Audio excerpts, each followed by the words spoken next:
क्या हम सच में आज़ाद हैं या सिर्फ तारीख बदली है?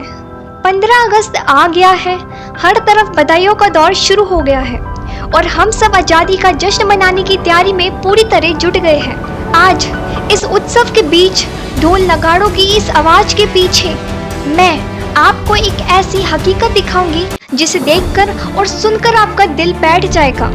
आज देश अपनी आज़ादी का 79वां साल मना रहा है, लेकिन आज ही के दिन हमें रुकना होगा, ठहरना होगा और खुद से, इस सिस्टम से, इस सरकार से एक बहुत कड़ा सवाल पूछना होगा। क्या हम वाकई पूरी तरह आज़ाद हो चुके हैं या सिर्फ कैलेंडर की तारीख बदली है? क्या आज़ादी का मतलब सिर्फ हर साल 15 अगस्त को झंडा फहरा देना होता है और सोशल मीडिया पर स्टेटस लगा देना है, या आज़ादी का असली मतलब उस आखिरी कतार में खड़े नागरिक को सुरक्षा, न्याय और सम्मान देना था जिसका सपना हमारे क्रांतिकारियों ने देखा था। हंसते हंसते फांसी के फंदे को चूमने वाले भगत सिंह, सुखदेव और राजगुरु, रातों रात अंग्रेजों की छाती में खौफ पैदा कर देने वाले चंद्रशेखर आजाद, क्या इन महापुरुषों ने ऐसे भारत की कल्पना की थी जहां न्याय के लिए सड़कों पर उतरना पड़ेगा? अपने दिल पर हाथ रखकर खुद से एक सवाल पूछिए कि वाकई हम आज़ाद हैं? यह देश अंग्रेजों से तो आज़ाद हो गया, लेकिन आज भी गुलाम है वीआईपी कल्चर का, और गुलाम है उस खौफ का जो आज भी आम जनता के दिलों में बैठा हुआ है। आज जब देश के युवाओं को और आम जनता को इंसाफ के लिए हफ्तों तक सड़कों पर बैठना और प्रोटेस्ट करना पड़ता है तो दर्द होता है।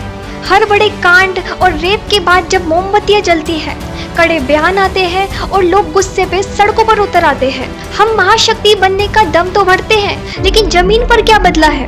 अगर आज भी एक आम इंसान को अपने हक के लिए, अपनी सुरक्षा के लिए महीनों तक आंदोलन करना पड़े, पुलिस की लाठियां खानी पड़े, तो ये कैसी आज़ादी है? आज़ादी का मतलब सिर्फ साल में एक बार झंडा फहराना नहीं होता। असली आज़ादी उस दिन होगी जब इस देश के युवा को पेपर लीक और भ्रष्टाचार के खिलाफ सड़कों पर उतरकर आंदोलन न करना पड़े। असली आज़ादी तब मिलेगी जब ये प्रशासन, सिस्टम, नेताओं और बड़े अफसरों की जी हुजरी छोड़कर आम जनता की सुरक्षा और उनके भविष्य को अपनी पहली प्राथमिकता बनाएगा। और सबसे बढ़कर असली आज़ादी उस दिन होगी जब इस देश की कोई भी बेटी रात की शिफ्ट खत्म करके बिना किसी खौफ के सुरक्षित अपने घर लौटेगी। आज बात इसी कड़वी हकीकत की है, लेकिन सबसे बड़ा दर्द इस देश के युवाओं का है। आज देश का कोई ऐसा कोना नहीं बचा है जहां से पेपर लीक की खबरें ना आती हो। रेलवे हो, पुलिस भर्ती हो या कोई भी राष्ट्रीय परीक्षा, सालों तक एक कमरे में बंद रहकर पेट काट कर तैयारी करने वाला छात्र जब परीक्षा केंद्र पहुंचता है, जब उसे पता चलता है कि पेपर पहले ही लाखों करोड़ों में बिक चुका है, और जब यही युवा, यही छात्र अपने हक के लिए, इंसाफ के लिए शांतिपूर्ण मार्च निकालता है, तो यह सिस्टम उन्हें तोहफे में क्या देता है? पुलिस की बेरहम लाठियां, उन पर आंसू गैस के गोले दागे जाते हैं जैसे वो इस देश के नागरिक नहीं बल्कि कोई अपराधी हो। जिस देश का युवा किताबों की जगह पुलिस की लाठियां खा रहा हो, जहां आंसू गैस के धुएं में छात्रों के सपने दम तोड़ रहे हो, क्या उस देश का सिस्टम खुद को आज़ाद कहने का हकदार है?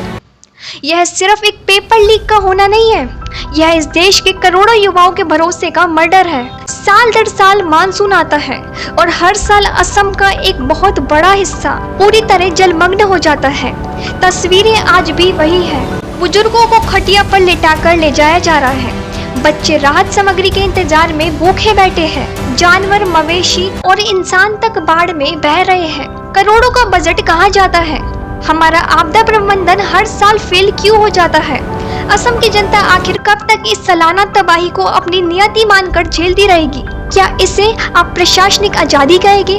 अब जरा देश की राजधानी दिल्ली की ओर देखिए। जो दिल्ली देश का दिल हो, जहां से सत्ता चलती है, वही दिल्ली पिछले कई महीनों से युवाओं प्रदर्शन का अखाड़ा बनी हुई है। देश के नागरिक अपनी ही चुनी हुई सरकार के सामने पानी की बौछारों के बीच गुहार लगाने को मजबूर है। यही हाल झारखंड का भी है। जल, जंगल और जमीन का नारा देने वाले राज्य का आम आदिवासी आज भी अपनी पहचान, अपने हक और नौकरियों के लिए सड़कों पर उतरने को मजबूर है। जो राज्य देश को सबसे ज्यादा खनिज देता है, वहाँ का युवा आज भी बुनियादी सुविधाओं के लिए तरस रहा है। यह आज के भारत की वो तस्वीर है जो मुख्य धारा का मीडिया आपको कभी खुलकर नहीं दिखाएगा।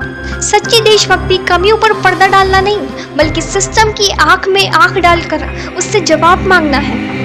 इस स्वतंत्रता दिवस पर आइए संकल्प ले कि हम एक जागरूक नागरिक बनेंगे, गलत के खिलाफ आवाज उठाएंगे। इस वीडियो को हर एक छात्र, हर एक नागरिक तक पहुंचाइए ताकि यह आवाज जिम्मेदार कुर्सियों पर बैठे लोगों के कानों तक गूंजे। जय हिंद, जय भारत।